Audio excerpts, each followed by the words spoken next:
Sementara itu pemirsa, usia ternyata tidak menjadi penghalang untuk seseorang menuntut ilmu. Hal ini dibuktikan oleh 75 lansia yang jalani wisuda di sekolah lansia.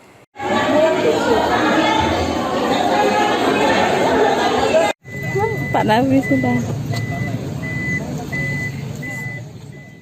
Usia tidak menjadi penghalang untuk seseorang menuntut ilmu. Di Kabupaten Oku, sebanyak 75 lansia dari 3 sekolah lansia diwisuda oleh Bupati Oku Teddy Melwansyah setelah menempuh pendidikan di sekolah lansia selama 1 tahun.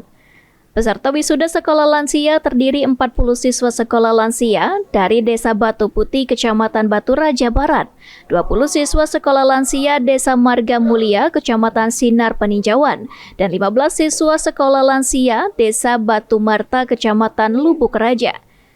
Sekolah lansia merupakan upaya nyata pemerintah Kabupaten Oku untuk meningkatkan kualitas hidup para lansia.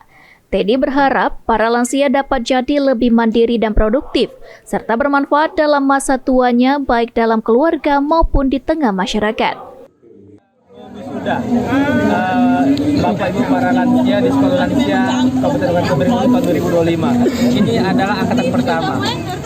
Dan ini merupakan juga wujud dari pemerintah Kabupaten Oku yang hadir di tengah-tengah untuk menunjukkan kepedulian kepada para lansia yang selama ini mungkin kita agak abai. Kita agak mungkin lupa dengan kehadiran mereka. Nah, ini kita tanamkan ilmu, pengalaman, ya, dan juga kita berikan bagaimana mereka bisa mandiri, bisa terus berdaya guna, baik di tengah masyarakat maupun di keluarganya masing-masing.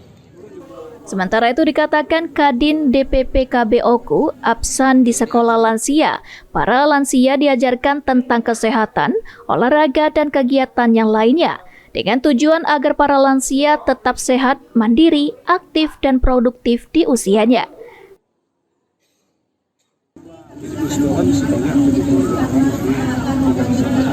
Yang diajarkan itu apa saja, Pak? Tentang kesehatan, olahraga, agar mereka mandiri tidak jadi beban. Oke. Yudin Yuni, Kipal TV.